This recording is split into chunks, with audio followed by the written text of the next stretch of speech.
Okay. Good evening and welcome to the Eureka Springs CAPC meeting for January 24th, 2024, 6 p.m. This is the regular meeting. And can we have roll call, please? Sure.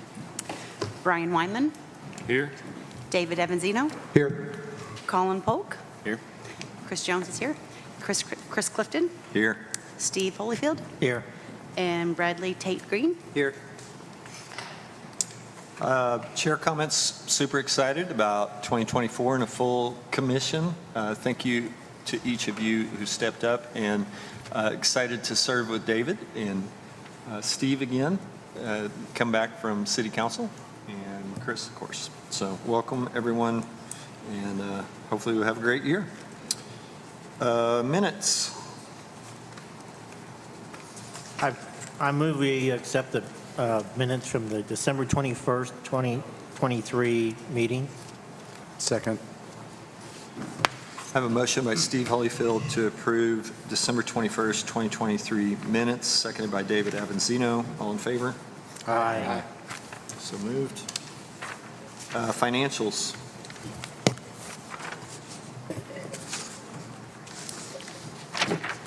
If you'll look at your summary sheet, for November 30th, 2023, our bank balance was $2,073,948.98. Section A, comparing our budget to actual for November 2023, food and beverage actual collections was $83,107. The budget for that month was $100,000 even. That's a decrease of $16,893 or 17% below budget. Under lodging, we collected $72,441. The budget was $100,000. The decrease in that was $27,559 or 28%. Total collections for the month of November 2023, actual was $155,548. The total budget for both food and lodging was $200,000. It represents a decrease of $44,452 or 22%. Year-to-date collections for January through November, actual collections was $1,933,467. The budget January through November 2023, $1,891,000 even. That's an increase of $42,467, which is 2%. Under Section B, when we compare November 2022 to November 2023, you'll notice under food and beverage, we had a decrease of $39,049 or 32%. The actual for November 2023 for food was $83,107. The actual collection for November of 2022 was $122,157, which was the 32% decrease comparing those 2 months. So I think there's an error that, isn't it a decrease for the top, Section 8? Is that where we're at? It's What do you mean, like? down here. Decrease. Okay, no, I'm reading it wrong. The actual, that's year to, okay, I got it. Okay. But we were down, right? Well, back in Section A, year-to-date collections, January through November, we're still above budget by $42,467 or 2%. But for the month, we were down. But for the month, we were So, down. some of that was a surprise, and we were discussing today, haven't had a whole lot of time to process it. But one thing that wasn't realized in the budgeting process last year was used to, you were a month behind. So like November 2022, which is what the budget was built off of for 2023, is really October. Correct. Does that make sense? And so, are you following me? You tracking me? And so now, November is really November, not For October's 2023. numbers. So they won't, it doesn't come, so that wasn't really thought of, I don't think, when the budget was done. Plus, with our new sales tax forms, we're seeing it. So you're also splitting out, so this complicates it further.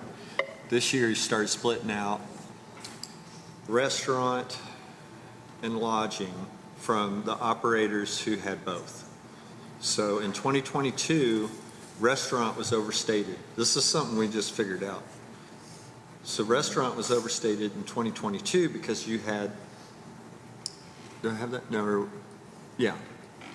Let me think. No, lodging was overstated and restaurant was actually understated. So we've been talking this year about like, hey, restaurant's up. Well, in the budget, now that you think it through, restaurant, now that it's separated, so like David's an example, his lodging and restaurants now in the correct deals, it wasn't in the past. Because it was a report. Now we've got Yeah. some real differences there. Then now, I mean, we're now starting to see what's really going on. So restaurant really is not up that much. Not that much. Lodging had restaurant in it last year. Gets confusing. Some restaurant. Huh? Yeah. Some restaurant. Yeah. Well, pretty big ones. Some pretty big operations. I guess so. Crescent Yeah. Basin. Yeah. Randy. Yeah. It's some big ones. So that really kind of, so at the end of this year, it pops up and you're like, we're trying to figure out what's going on. We're talking about today. So The year-to-date collection. next year, it'll all line up pretty good. So going under section B, where we compare November of 2022 to November 23, those figures are listed there. But on the year-to-date collection at the bottom, January to November of 2023, we're at $1,933,467. And for November 2022, that same time period, we were $1,907,460, which actually, that should be a increase, and I have it as a decrease there. That should be an increase. But you're probably going to end up a hair under for the year. A little, yeah, I think so. I thought we were going to be over, and then you realize that there's a significant difference in how that budgeting was done to actual.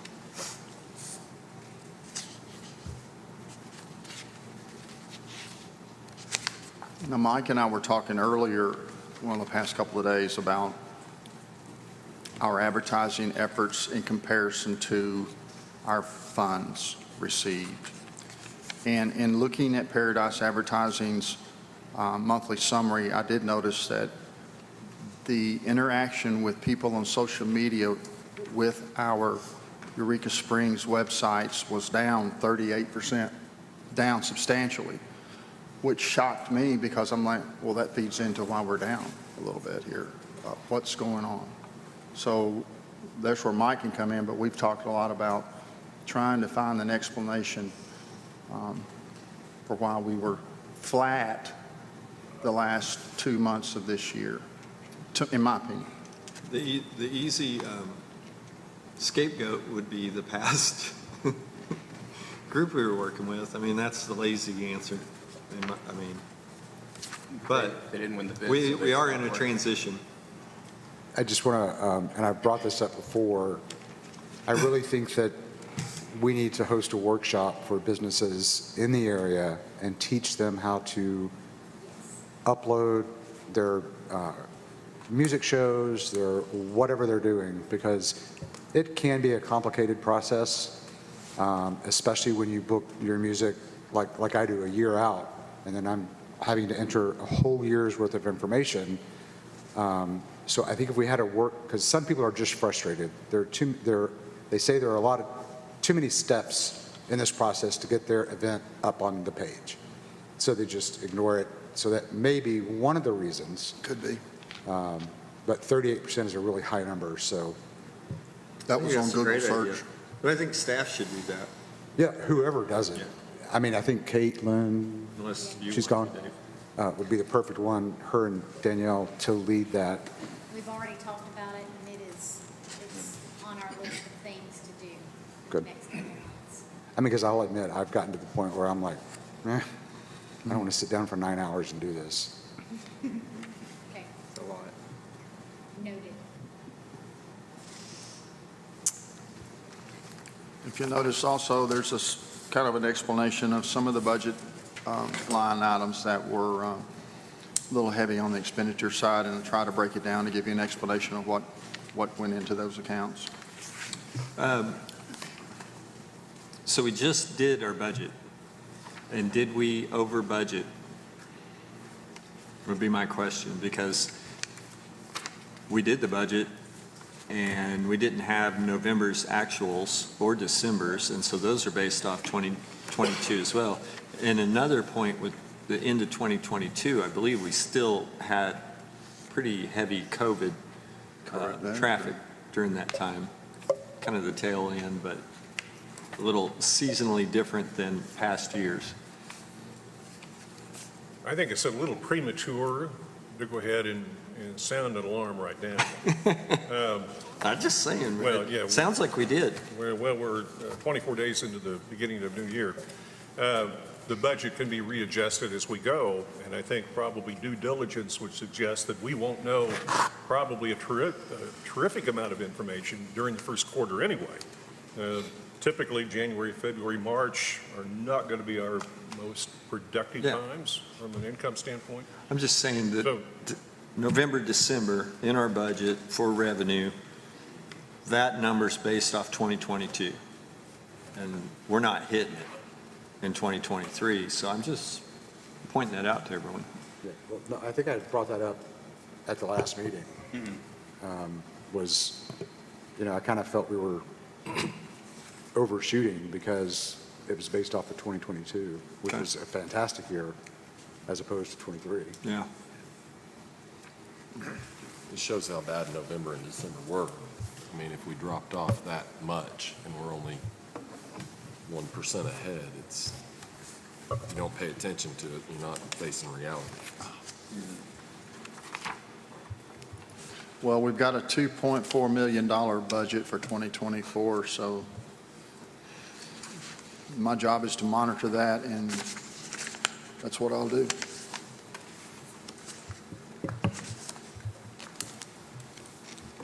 Okay. Any discussion on financials? Any more discussion? So Scott, no delinquencies? They're all caught up? And Did you There is have a a, sheet. I did saw you it have a somewhere. delinquency sheet? D1. Oh, I see it. Never mind. Okay. Hold that. Is there a bidding there? Weren't some of these already at that point? Let me see. What's the next point?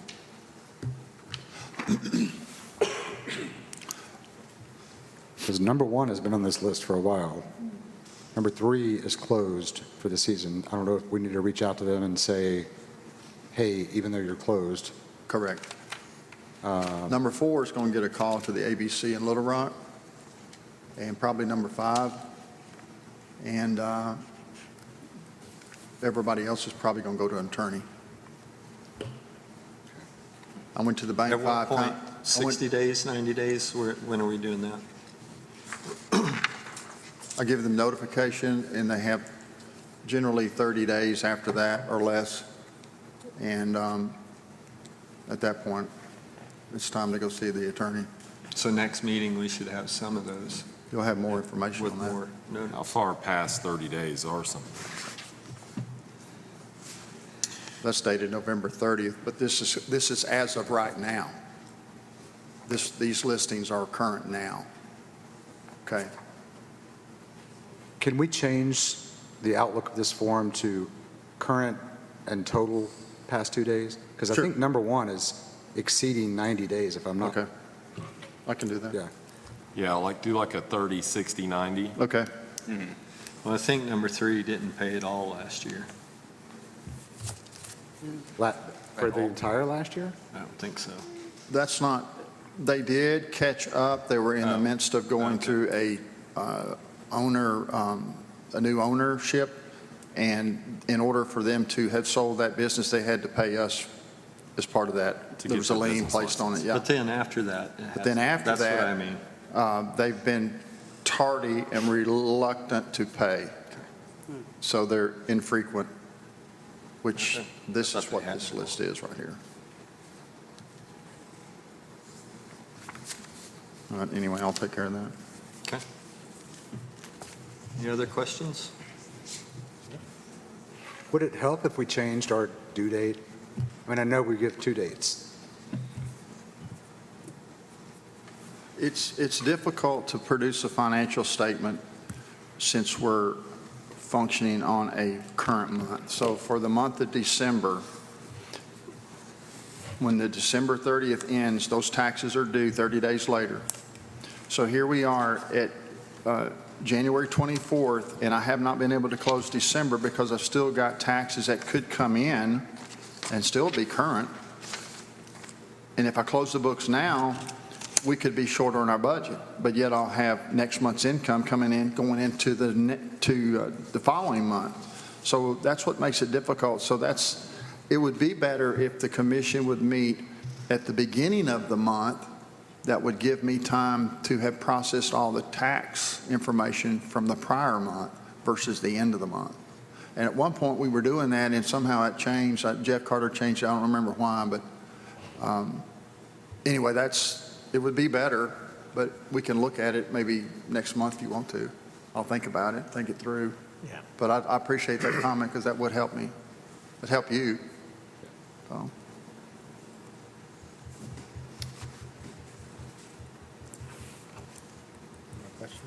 Any more questions?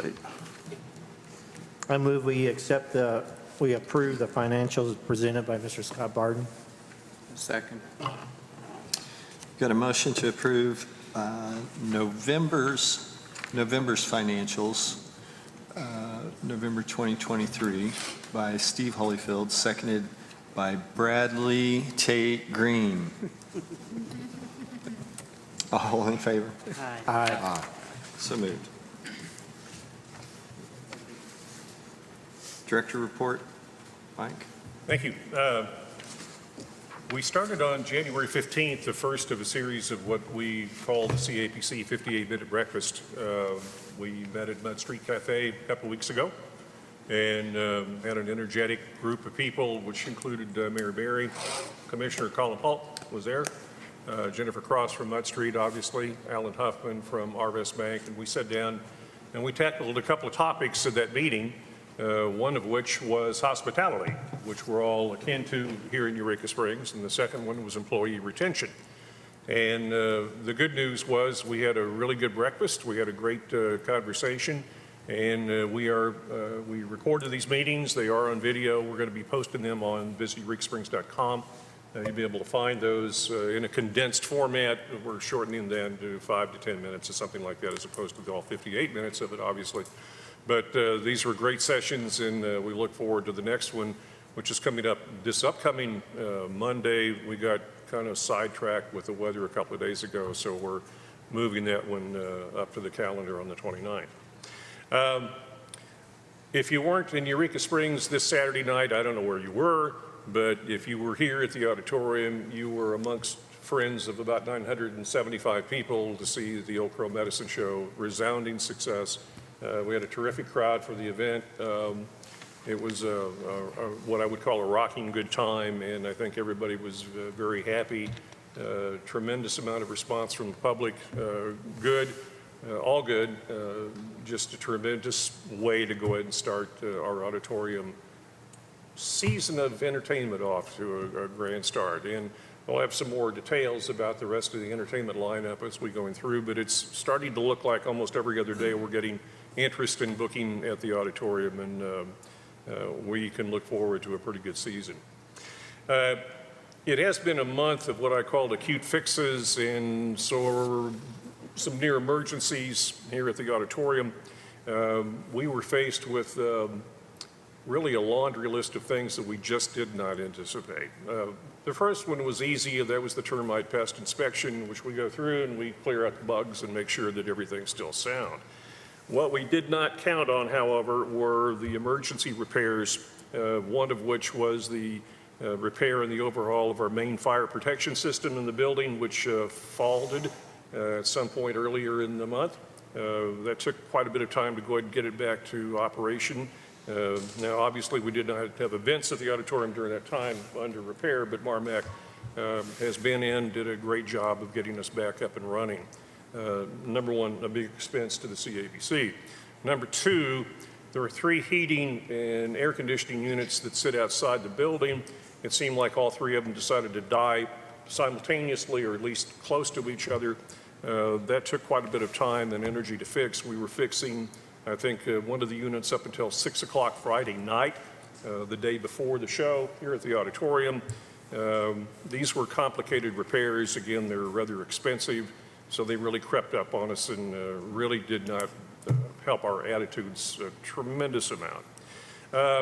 The other thing that we found were an elevator system that was installed which didn't have communication lines in it. If you were stuck in the elevator and pushed a button to scream help, no one would hear you.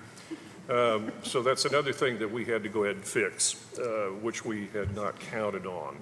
The other one, let's see, I'm missing something here, Danielle. The exit signs, entry signs into the auditorium, which also were problematic. All this leads to the question of who owns the building. We know that the city does own the building. On the same token, we're going to investigate the opportunity to work with the city in terms of a contractual relationship to at least come up with an amount of money that the CAPC will go and devote to these types of repairs, but on the same token, we have to cap it somewhere along the line because we can't just keep having emergency failures and then expecting the CAPC to bail out everything that goes on.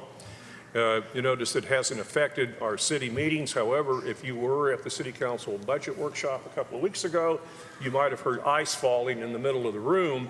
And that's because one of the units outside, literally they were chipping ice off and then were falling down here on the floor. So we do have some very serious situations in response to our relationship with the city and how that goes.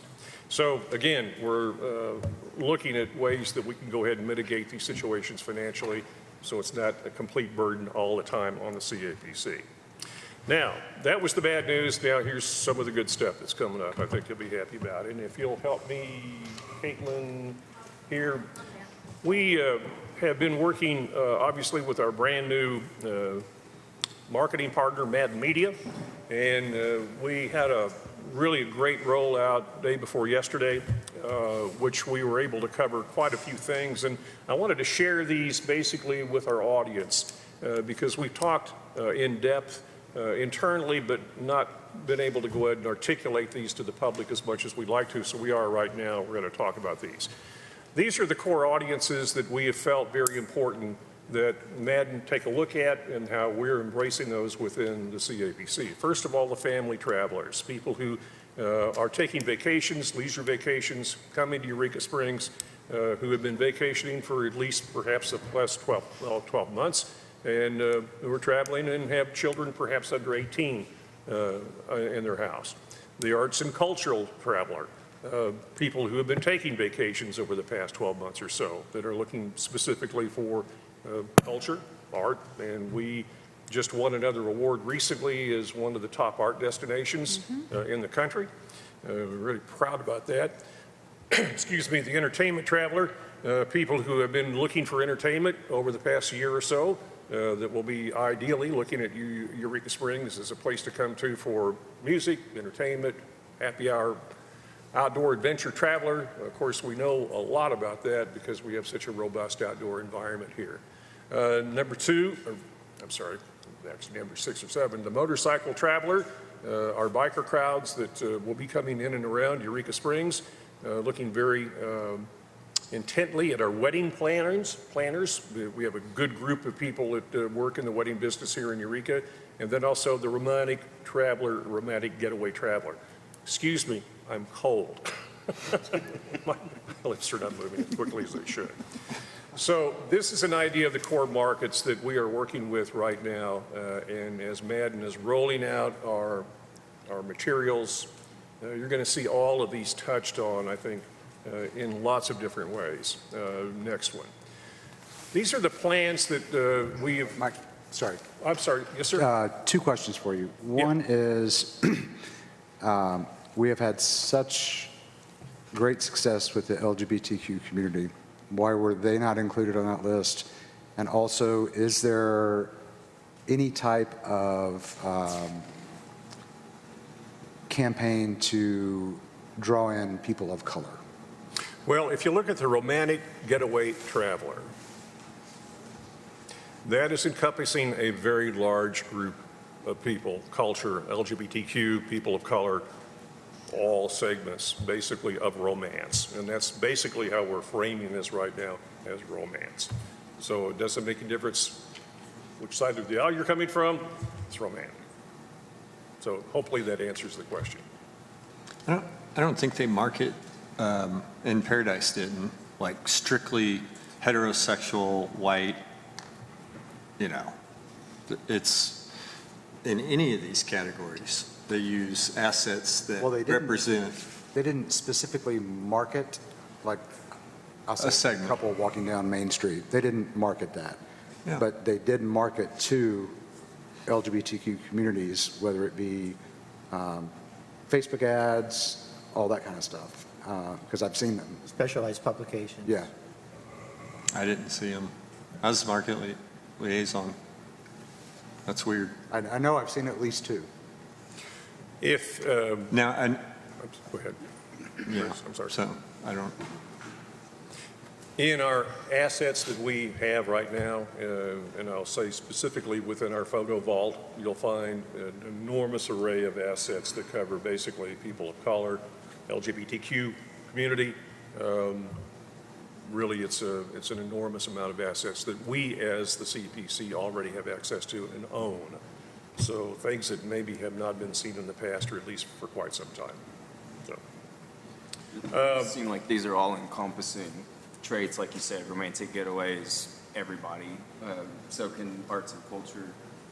But working with Madden as the marketing, I'll definitely keep an eye on their markets and try and make sure they're diverse. Absolutely. Let's go to the. I want to throw an opinion. So one thing I really pushed was business case. So if, you know, don't shoot yourself in the foot with your money. You know, if your target market is really small, why would you spend $100,000, let's say, on a very small target market when you can spend that $100,000, encompass a much larger market and that target market you're talking about? Doesn't make any sense. So are you referring? ROI is terrible. Are you referring to the LGBTQ market as a small target market for Yeah. Eureka Springs? Yeah, I'd be Does- happy to go through all the demographics in our regional area and the amount of people, and then, I don't know that he and I can do it, but it's very small. We get about 7 million people in our regional area, and when you start breaking down by the getting that fine in demographics, yeah, you're blowing money and ignoring a whole bunch of other people. Doesn't make any sense. You know, you don't want. Does it make sense? You want the best ROI. You I mean, I can get. hear what you're saying, and I understand the ROI, Yeah, but because not everyone in town.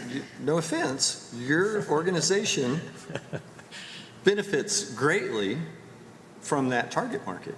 Not everyone in Eureka does. You know what I'm saying? well, we benefit from everything up there. Yeah. So it's not just, I just don't want a typically marginalized group of people to be left out of our, We're not. No one's leaving. I'm not saying that. I just wanted to clarify that under this romantic getaway traveler, that people of color, LGBTQ, whatever, are going to be involved in that Absolutely. process. Do you hear mine? Yeah. What I'm saying with the business case of you want to market to everyone to get the biggest share you can out of their business. There's some marginalized Yeah. groups, so if you don't point them out, they don't feel included Exactly. or welcome. I mean, just like if we don't Because point that's out, done so much. Right. And you're saying to make sure that we do include that Absolutely. this time, Yeah. because in the past, it hasn't been in the marketing I'd also very like to well. add. And it was people with included last year. disabilities. People Yeah. with disabilities as well. absolutely. Yeah. I mean, I wish we had more to offer people with disabilities. We do have some, Not much. but I think Not we as could do- much as we We could do should. better. We could do a Yeah. lot better. It's a challenge with all the aging buildings, but we definitely did market to LGBTQ last year, for sure, in our mix. In a very broad brush stroke, and we'll take a look at it in the next slide, and we can probably spend a little time with this one as well. We have several different areas, and we broke them down by month, obviously, because it's easier to see it this way. But we are always on somewhere with advertising and marketing. And this includes, as you'll see, Google paid search ads, our display ads, targeted displays, our Facebook and Instagram advertising, mindset, geofencing, as we'll be doing, travel endemic, influencer and paid partnerships, and then just the other things that you see in flight, video display ads, and strategic brand partnerships. What we're looking at doing with all of these is assimilating a very large group of materials that you'll be able to actually see all of these ads and how they fit in these particular areas. It's a kind of a unique, interesting puzzle. But the point being is that we will probably be reaching darn everybody at some point during the course of this campaign. The great thing about, I think, what we're looking at right now with Madden in particular, they are so good at fine-tuning the digital world in terms of how they perceive Eureka Springs. And I wish I could share every little bit of that asset that we had that we saw a couple of days ago, and we will roll those out. But I think what you're going to see is a lot of, oh my gosh, we didn't realize it, how interesting this community in town gets to be with just the pictorial content and things that we have to offer. It's not so much what you say all the time, it's what you see. And what we're seeing is a tremendous amount of diversity within all of our advertising across the board. The reason I think this is interesting, and we take a look at how we're going to break up basically $1 million budget, is to take a look at how these spends are going. For instance, in the very top, $54,000 annually with seasonal and event-specific messaging. This is an always-on campaign. It's always running somewhere, sometime. Our Google display ads, we're spending $35,000 a year, again, with seasonal and event-specific messaging. Our targeted displays, spending and reporting, that's another category that we'll be able to get more information back from them. Facebook and Instagram, again, these are always on. We have talked with them very specifically about our social media with Facebook and Instagram. They consider those two still our big guns, if you will, in the social media world. Travel endemic, this area is something that we are going to watch very carefully. We started off with a lot of money devoted specifically to Expedia. And what we want to do probably for the first quarter is to take a look at what those Expedia results are going to bring back to us. Because we may want to go ahead and do a little bit of being nimble and pivot a little bit if we see that maybe there's a better opportunity with another type of a booking engine or other booking opportunities. So this is something that's always going to be on, and again, the focus here is lodging specifically. Influencers, we have a little bit of that going on, but we're not going to go ahead and drive a lot of influencers. Rather, we're going to go ahead and devote more time to public relations as a whole. And what they've done for us is laid out a very comprehensive campaign of publications and organizations that do basically PR, from the New York Times to the Wall Street Journal, to D Magazine, to regional publications such as 417, D Magazine. It could be, trying to think of some of the other ones that are, Thrillist. Yeah, Thrillist is a new one for me, which I'm not familiar with, but I guess it's pretty cool. And there's really kind of a long laundry list of these things that are basically being devoted to nothing but public relations. Obviously, our strategic brand partnership with them is $100,000. And what that is, that gives us the opportunity to move with them as we think we should be moving. In other words, this is a pretty good chunk of change that says, let's go ahead and take a look at a specific campaign drilled in, for instance, at festivals. This we can go ahead and push into that area, and I think we'll find that a very useful tool for us as we go on. This is how the money is broken out. I know a lot of conversation has been devoted to this in the past. How do we expect to be billed? And this is pretty much the way the billing will look. Our public relations component is going to comprise If I could see with my own glasses here, pardon me, approximately 6% of our overall budget is PR. Our Voyage and SDR data distribution, which basically lets us monitor where our PR stories are coming from and where they're going, is another 5%. They will be doing some video shoots and some still asset shooting in Eureka. But I also want to back up a little bit here, too. Last commission meeting, we talked about the work of Edward Robson at White Phoenix Films. We got to take a look at some of his works. We are negotiating with him the use of 6, I think maybe even 7 of the commercials that have been prepared in the past. These are excellent products, whitephoenixfilms.com. And you'll see the commercials that he is rebranding with the current Eureka Springs logo, and also visit eurekasprings.com. Really excited about these productions, but they're going to be used again within our social media areas. Media strategy and placement, we're spending $150,000 with them to help us go ahead and plan out the media attack and the planning. Our creative services, which is basically putting together the campaigns, about 7%. Account services and what they call leadership, we want them to lead us, 7%. And then we're devoting about 52% of our overall budget strictly back into media. So of the $1.7 million that you see here, we've added another $44,000 just to go back in and work on our visit eurekasprings.com URL. So that's kind of the big picture from Madden Media. We've got a lot of material to talk about with Madden. Our meeting the other day was very insightful. We have representation now from Brooklyn, Portland, Oregon, Dallas-Fort Worth, San Francisco, Denver, Ozark, Maryville, and of course here at Eureka Springs. So our team is very diverse. They're spread out through the United States, and this is kind of a cool thing for us because we get to see a little bit of everything that's going on around the country from their vantage points, which not necessarily always the same thing from one place, perhaps in Florida. I think maybe they do have someone in Florida. Not sure. But regardless, we've got a big team that's working for us, and we're really excited about this group of people. It's helping us do the heavy lifting throughout 2024. So any questions about Madden? I know I've kind of gone through this pretty quickly, but I think when we take a look at the targets that we really are concentrating on, it is very all-encompassing, all Eureka Springs. And we were very excited to get that little chunk of business out of the way the other day. We do have some people that are very versed in specific areas. So I want to brag on the gal from North Carolina, who is basically our public relations expert. These are people that are pretty salty in the PR world.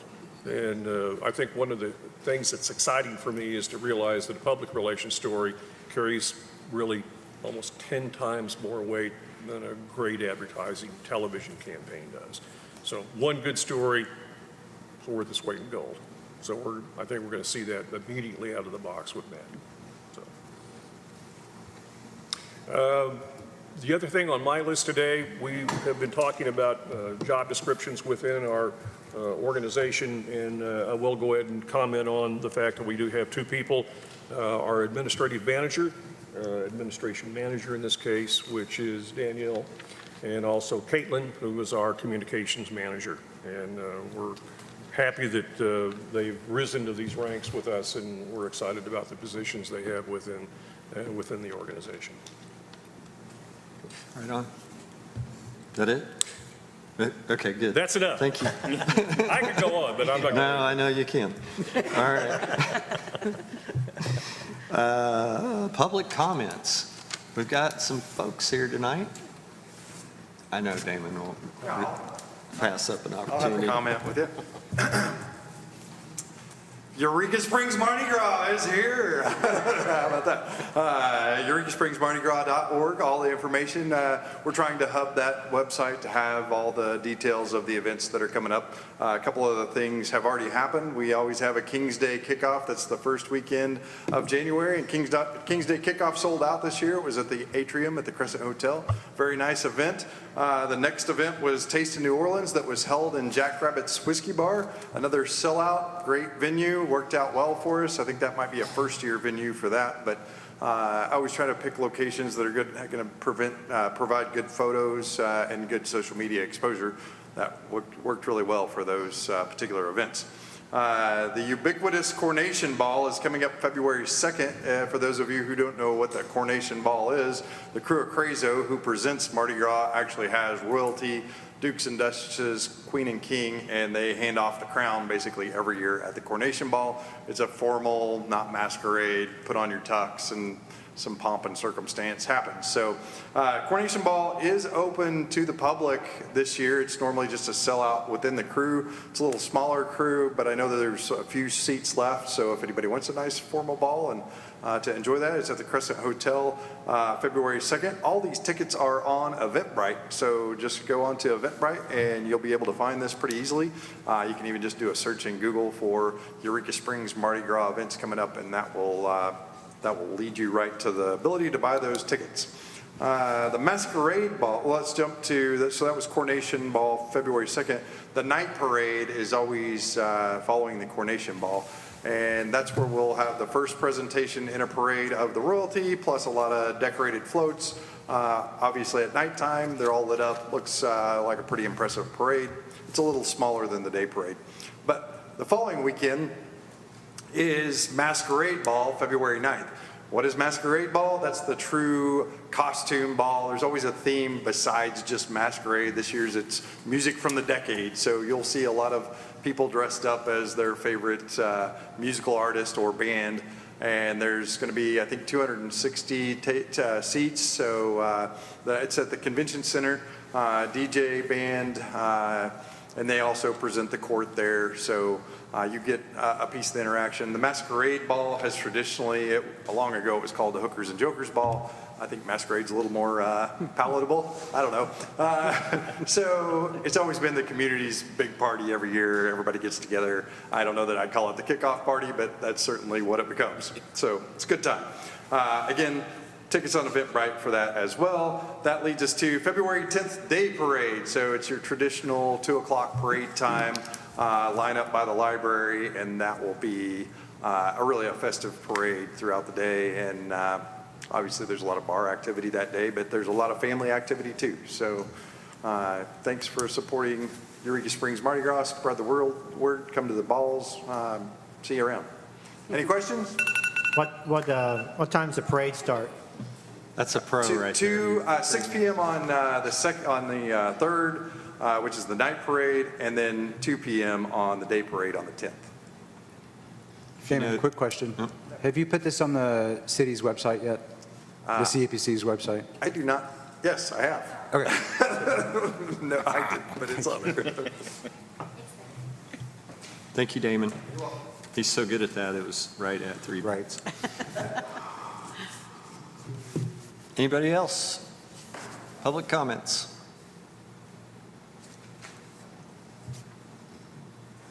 Yes, I just wanted to say with the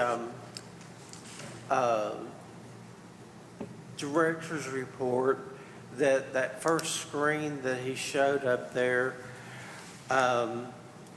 I was questioning it just like David was. I believe it needs to say specifically GLBTQ on some of that advertising. Thank you. Any other public comments? Okay, agenda updates. Commissioners may add to the agenda with a motion, second, and vote. You do want to add next meeting date? Did you? We can just decide that. Okay, all right. Just want to make sure we don't. If she can coordinate with everyone because of the governor's conference to do it a week early or whatever, just coordinate, see what works for everyone. Okay. Okay, and new business funding requests. First one Maybe Arkansas State Questers?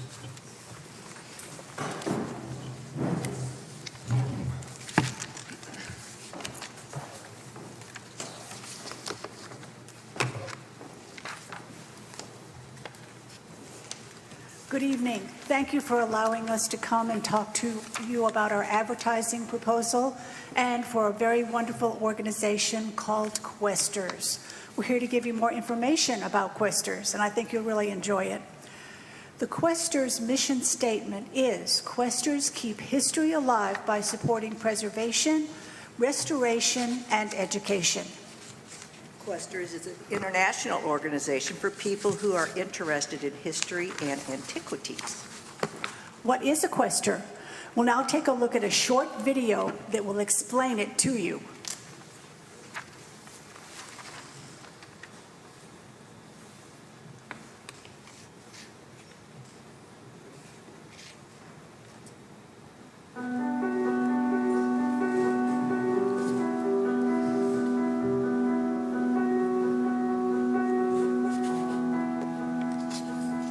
There you are, minding your own business.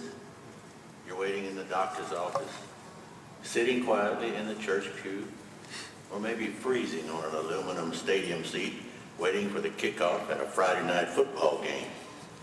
You hear someone mention they are a member of Questers.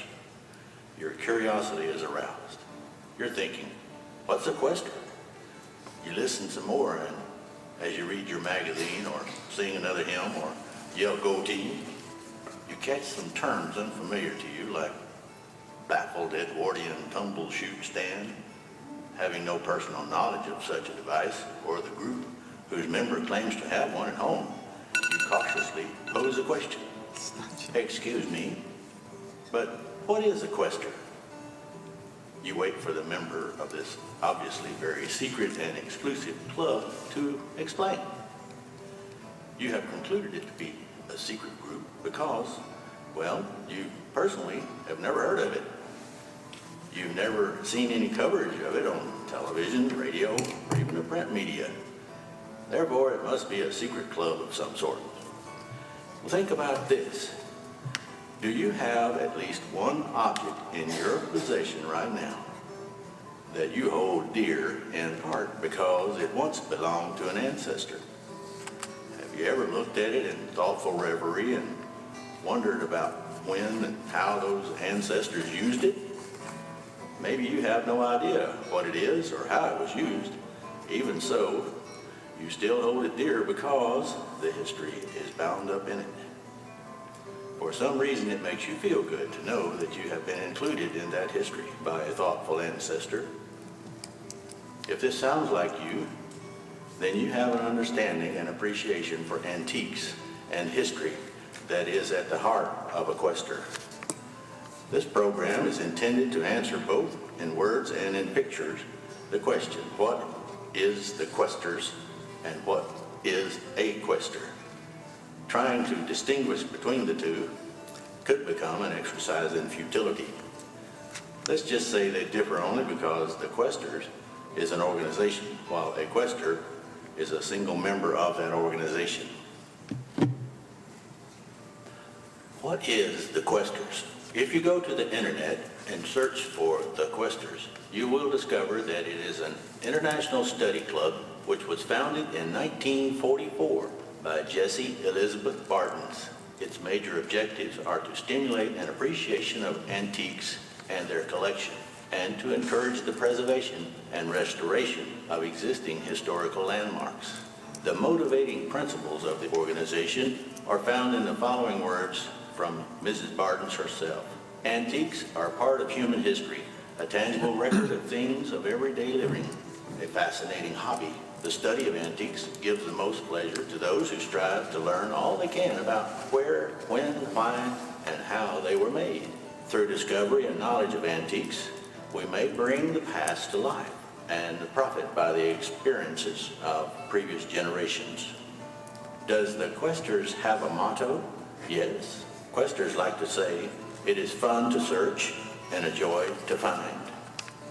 Does the Questers have a stated mission or purpose? Yes. The purposes of this organization are to educate by research and study of antiques and to donate funds to the preservation and restoration of artifacts, existing memorials, historic buildings, landmarks, and for educational purposes. How big is the organization? There are currently about 15,000 Quester members living in the United States and Canada. Our organization is made up of over 900 chapters in 43 states and 2 provinces. Each chapter has between 30 members. Meetings are usually held in homes, unless going on a tour or antiquing trip. Members and sometimes guest presenters give short talks at their monthly meetings on an antique or collectibles or historically related subject matter. You mentioned education. What part does Quester play in education? Self-education is both the fuel and the byproduct of a Quester's love of acquiring antiques, collectibles, and history. Questers spend time learning about their treasures from books, libraries, friends, and of course the internet. By helping to preserve and restore antiquities, buildings, and historical sites, Questers further ensure that others will have the opportunity to learn as well. Questers give directly to programs to help students gain a Master of Arts degree in Historic Art Conservation by awarding a fellowship at Winterthur University of Delaware and a Master of Science degree in Historic Preservation and Restoration with 2 scholarships at Columbia University. How is the Questers organized? Each local chapter is made up of 8 to 30 members, and each chapter chooses a name from an historic item, person, site, or happening. Their short description of their chapter name is written and placed in the What's in a Name file. Concerning preservation and restoration, what specifically do Arkansas chapters of the Questers support? Actually, each chapter decides on their own what in particular they would want to support. For example, here you see what some Arkansas chapters have put on their individual agendas.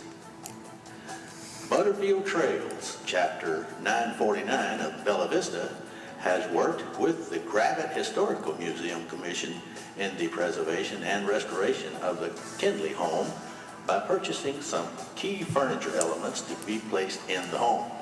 The home is part of the Gravett's Kindley House Museum.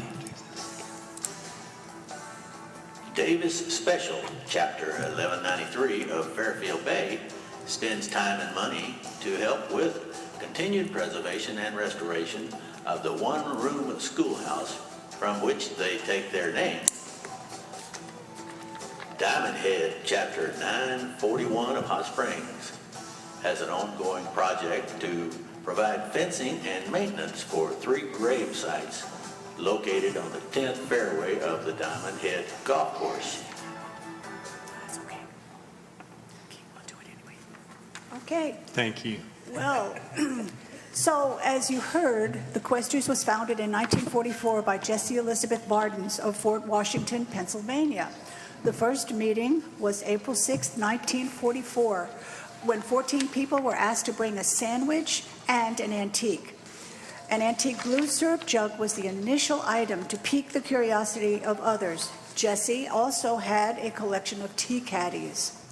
In March 1950, Mrs. Bardens organized 6 chapters into a national organization.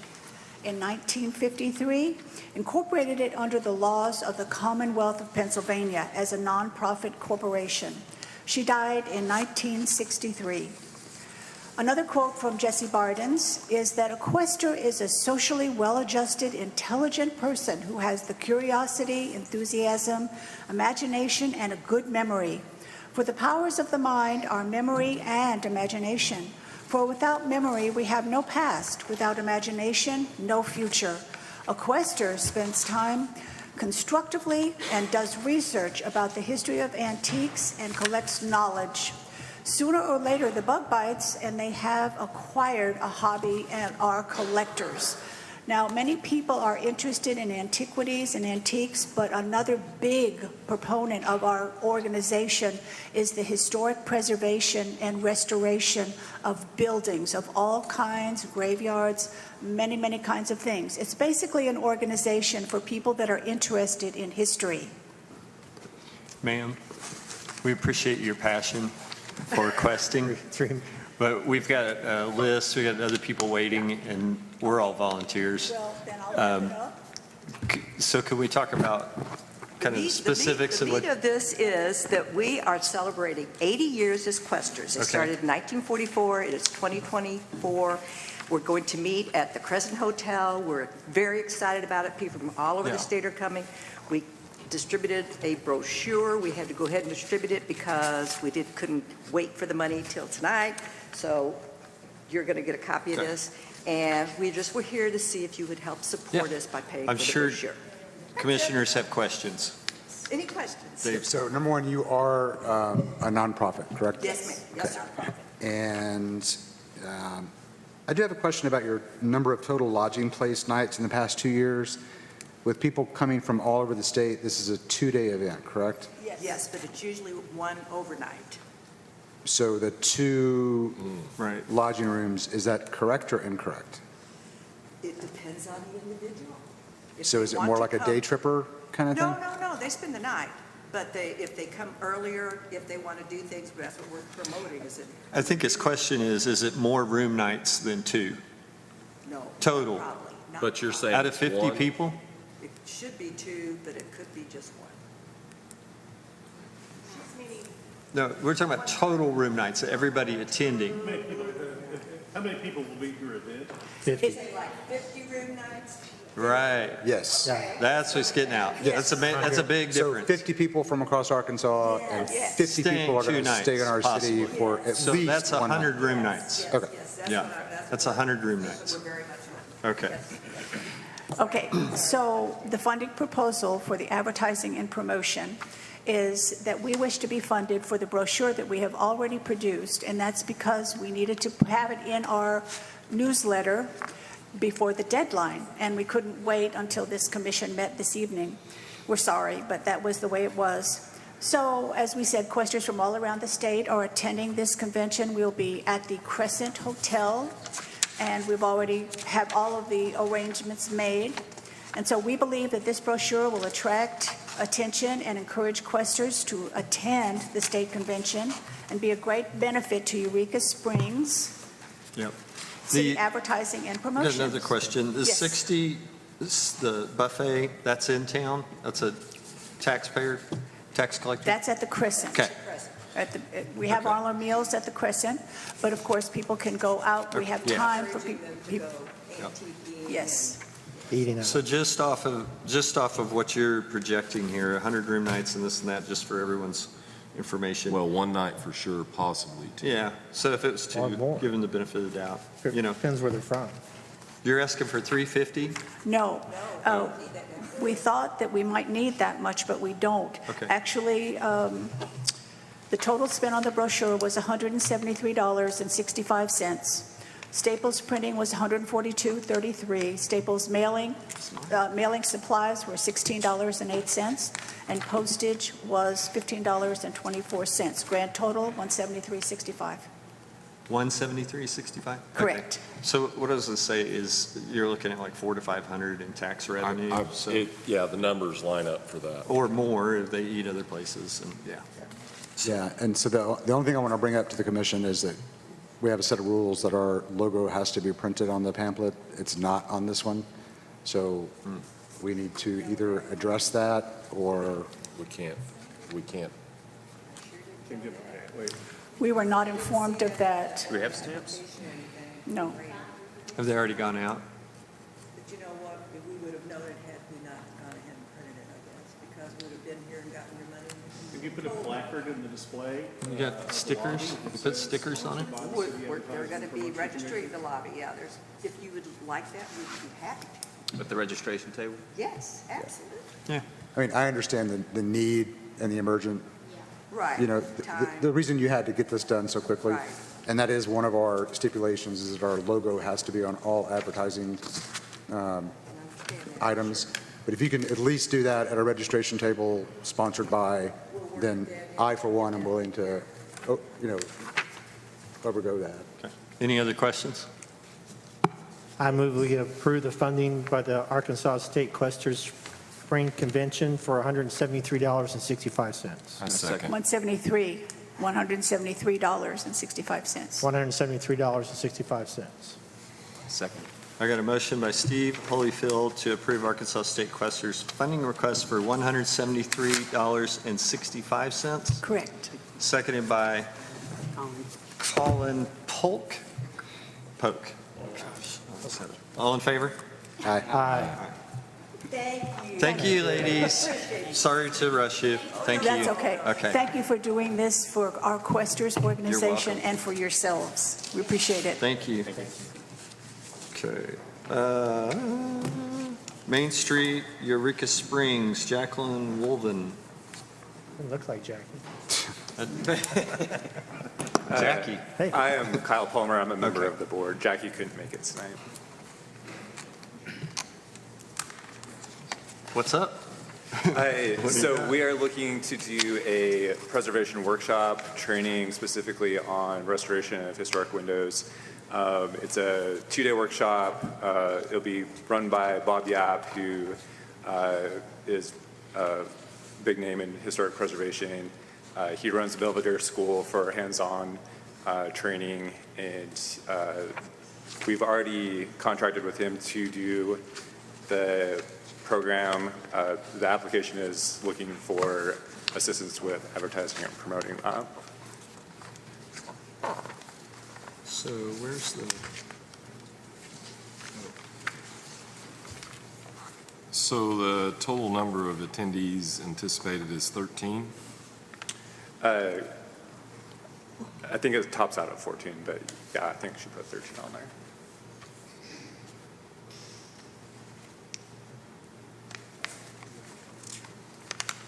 What are the dates of the workshop? March 2nd and 3rd.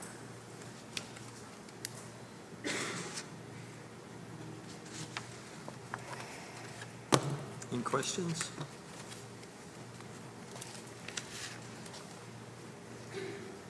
I'm just going to make a comment. Apparently they had some difficulty finding merchants or homeowners that wanted to allow their windows to be ripped out, essentially. So they are doing this with our historic building at the gravel bar. So I will recuse myself from this. Okay. Thank you, David. I didn't know where you're going. What? I didn't know where you were going.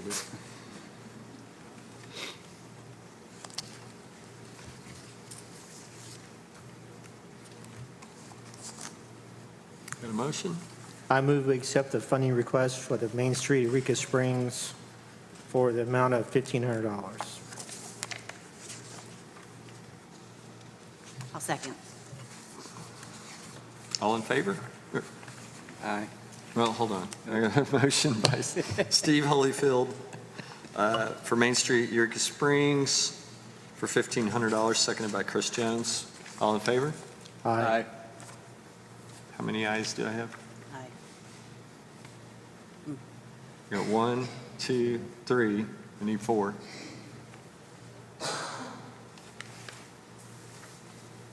think it fails.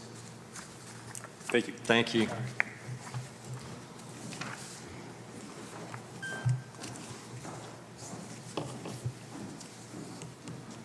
Got Eureka Soapbox Derby. Dylan, I don't think Dylan is here. I actually think he's in Mexico, to be honest with you. I'd rather be in Mexico. And I don't know when this is. So we can't do it. Yeah. No one's here for them? Do you know if he had to do with the last one? I didn't know there was a last one. So Chelsea's had one a couple years ago. I was actually in the race. It was quite a turnout. Chelsea's was packed. The streets were packed. They did it right there on the hill. Chelsea's kind of scary, but hay bales, the whole 9 yards. So I was just trying to figure out if this was Latigo Truer put that one on as far as I know. And so I was just wondering if this was the same situation, because that actually had a good turnout, had an auction and everything there, so. I don't know. We don't usually bring them up or address them if they're not here. So, moving on, Eureka Springs Pride, Anthony Christopher, Amanda Hiddle. Hello, good evening. Thank you for having us here. We're working on putting on June Pride here in Eureka Springs, which will be June 6th through the 9th. We're anticipating a 4-day festival that is open to all people. It is a community-wide event, and it will also be family-friendly. So throughout that week, we plan to have vendors, we plan to have activities that are kid-friendly, we plan a large parade, and then something here at the Odd, at least 2 nights of the 3, along with other activities throughout town. Any questions? I will recuse myself from voting because I am an organizer and a member of the committee as well. Okay, thank you. I should mention that we are asking for $5,000. 5,000. I'll be recusing myself as well. Well, that's convenient on all these. You're just getting out of voting. I'm going to recuse myself, unless you're okay with me voting. You're okay with me voting? Okay. Did you feel like you? No, I'm okay Okay. if he's okay, yeah.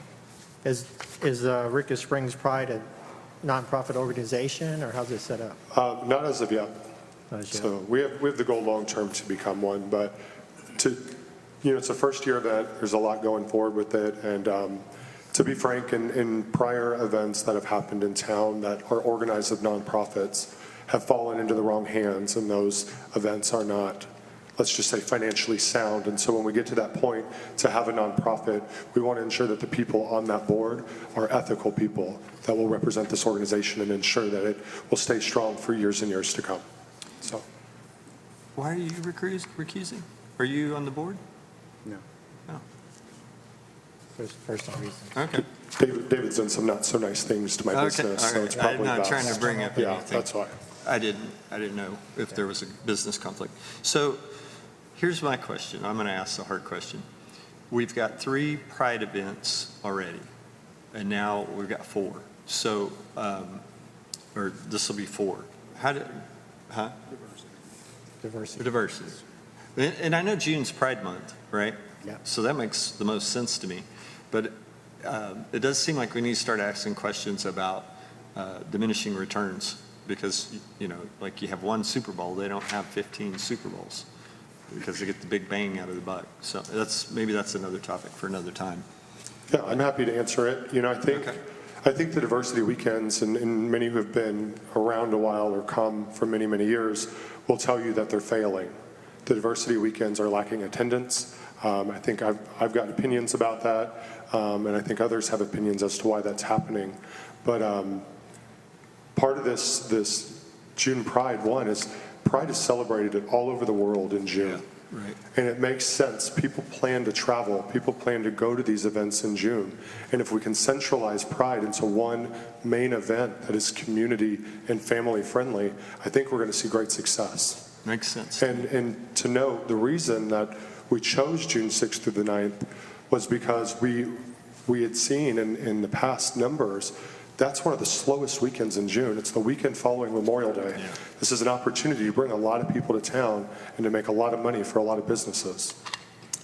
Is that when he's doing Blues I was Fest? just going to say that. Is that the Blues? It's No. into May. And I'll tell you, when we chose this date, we also met with Kim Stryker and identified a date that would not conflict. With others? Good. Okay. Any questions? Where's most of your advertising going to take place? We plan to hit it hard on social media. I'll tell you, we created just about 2 weeks ago a Eureka Springs Pride page. And in that page, through all organic growth, we're just shy of 3,500 followers for this event. So that's without any public marketing. We're excited to really push that to the next level and hopefully bring a lot of people to town. So to answer your question, I would say a majority of it's going to go to social media, targeted marketing, and then things like our Pride maps and maybe some flyers to distribute throughout town.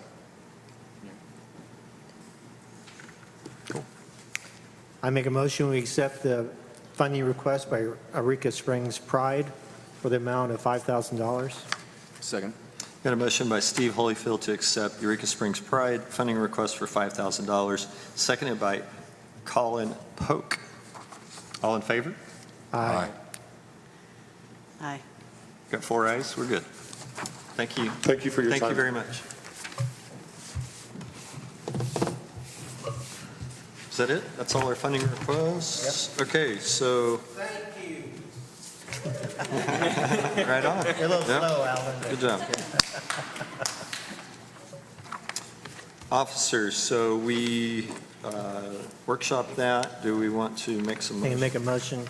I make a motion to appoint Chris Clifton as chair of the CAPC for the upcoming year. Second. That was quick. Got a motion by Steve Holyfield to nominate myself, Chris Clifton, as chair, seconded by David Avanzino. All in favor? Aye. So moved. I make a motion to nominate Steve Holyfield as vice chair for 2024. I second. I got a motion by David Avanzino to make nominate Steve Holyfield as vice chair for 2024, seconded by Brian Wyman. Wyman. Weimer? Wyman. Weimer. Wyman. All in favor? Aye. Aye. What? I don't know why. I make a motion, we So moved. nominate Chris Jones as our secretary for CAPC for the Second. coming year. Got a motion by Steve Holyfield to nominate Chris Jones as secretary of CAPC for 2024, seconded by David Avanzino. All in favor? Aye. So moved. That was it on officers, I think. And for the folks out there listening, we talked about this at the workshop. Oh, marketing liaison. Let's have a motion for Colin for marketing liaison. Okay, make a motion that we appoint Colin Poke, I'm sorry, as our marketing liaison for this coming year. Second. Got a motion by Steve Holyfield to appoint Colin Polk, Colin Polk as marketing liaison, seconded by Bradley Tate Green. All in favor? Aye. Okay. Whew, guys. Can we have a workshop on pronouncing last names? Well, we got, the name placards are for me. It's been a year. Turn them this way. Yeah, thank you. Thank you very much. It's the L that messes me up. Okay, hiring process for, what? We need to add Brian to the check. Signing for checks, okay. Can we just do an entire motion to add everyone that you want on that list? Maybe put in the minutes that we can take it to CS Bank and just kind of like start over? Yeah, Make a but I think motion. it has to be individualized by name in the minutes for the bank. You're gonna make me Can we say state all three everyone's people at one name. time, by name? Can we state all three people by name at one time? It's all of us Everybody's for check already signing. on there except for Brian for this Oh, okay. But they'll have to redo as if it was new again. Yeah. We didn't have to do that, we just removed. That's why I didn't get Okay. I make a motion that we Whatever's add easiest. Brian Wyman to the checking account for CAPC. Second. I have a motion by Steve Holyfield to add Brian Wyman to the checking account signing, seconded by David Avanzino. All in favor? Aye. Aye, okay. All right, so hiring process for CAPC director. We're on the wrong meeting. Oh, my gosh, I got one other sheet, sorry. Bylaws. Are we doing anything with bylaws? So we discussed the bylaws. The attorney has reviewed them. one suggestion was to move to adopt them each year. The attorney said he had reviewed them in the past. Yes. I'd like our attorney to review them again, Okay. and then bring it back to the commission, and then each of us sign off on it. So a motion to table it? Do we have to make a motion for that? I don't think so. No. No, I'll just have. It's unfinished business. I'll have but- Mr. Okay. Rockets go ahead and review them. And I'll do that next meeting. We'll vote when we approve. Right. Yeah, all right. CAPC now, CAPC Director hiring process. We already discussed that as well, and So our discussion was Brian and Colin, 2 other members they can pick. Huh? with the assistance of Bradley over here. Bradley's helping? Okay. So then there's 3. So y'all get back to us on the Meet process. unless you have public meetings. Sounds Yeah. like a hiring committee. Yeah. What's that? Sounds like a hiring committee. Brian will head it, Bradley, Colin. I'll remind you, though, Assist. if 2 commissioners meet, it's a public meeting, Yeah. it has to be advertised. And like, So when even we're doing- communicating with each other. Yeah, when we're doing the interviews, we need to be in separate rooms. I mean, we can't be doing them together. You can use Mike as your contact person, and he can Well, communicate. he's a that. candidate. I can't do that. Hold on. Yeah. Maybe How about Danielle? Danielle. Yeah. That way she can communicate to everybody, so you don't break that. Schedule or whatever. Motion? We need to make a motion. Do we have a motion? We don't need a motion for that. I don't think so. To create a hiring committee, I think we do. Okay. I make a motion, we create a hiring committee with Brian Weinman and Colin Polk and Bradley Tate Green. Second. So let's, hold on. You want I more? think it needs to say more. I think you should say Brian, who's leading it, and you should say that it's for the CAPC Tourism Director. Make a motion, we appoint a hiring committee Assisting, headed by Brian Wyman, assisted by Colin Polk, and also Bradley Tate Green, and what else? for hiring. Oh, and for hiring as the CAPC director position. Second? I have a motion by Steve Holyfield to appoint Brian Wyman to head a hiring committee assisted by Colin Polk and Bradley Tate Green for the hiring of the CAPC Tourism Director position. All in favor? Or seconded by Brian Wyman. All in favor? Aye. Aye. Okay, that was a mouthful. Finance director. Yeah, we didn't really get to discuss that, I don't think much. Scott is interim, and so that's got to be addressed at some point. We didn't get into the workshop into that. You okay with that? Yeah, I think it needs workshop before we, Talk about it. Yep. Maybe, or go into, yeah, whatever. don't you think? Okay, yeah. We had 2 job descriptions. Probably need a separate motion for each.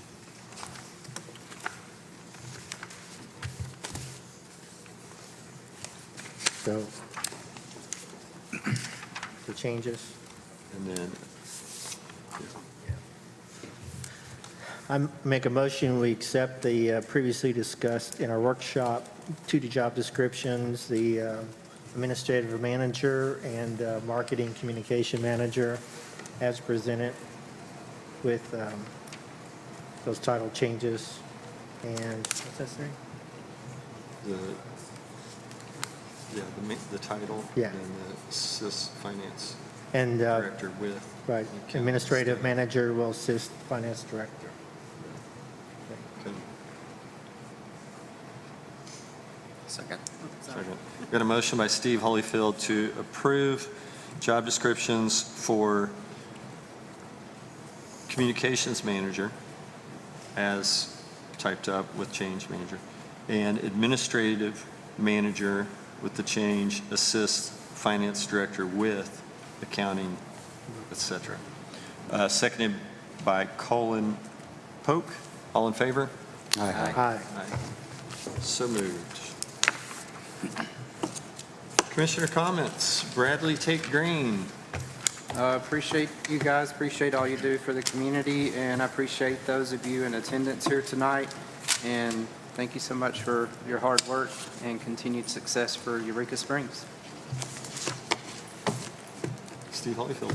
Yeah, thanks to everybody for being here and volunteering your time, and very much looking forward to a productive coming year. And I really encourage folks to go to the governor's conference on tourism, which is going to be the last week in February.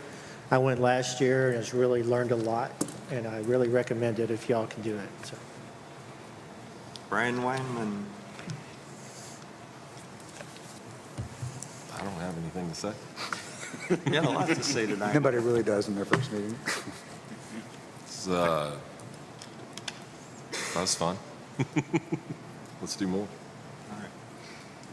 David Avanzino. Yes, I just want to say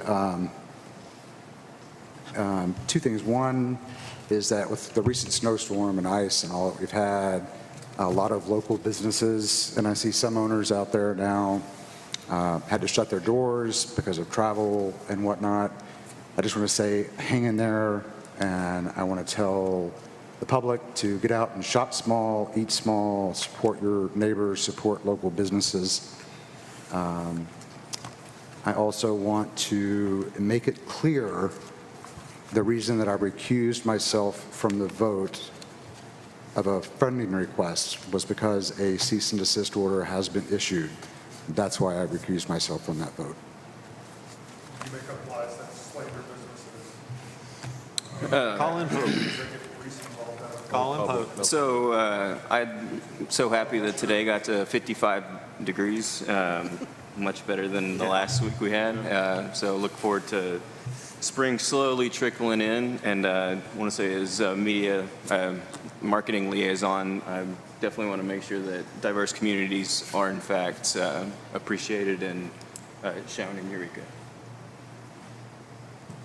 Chris Jones. I'm just looking forward to a good 2024, working with everybody here. All right. Thank you, everyone. Entertain a motion to adjourn. I move we adjourn.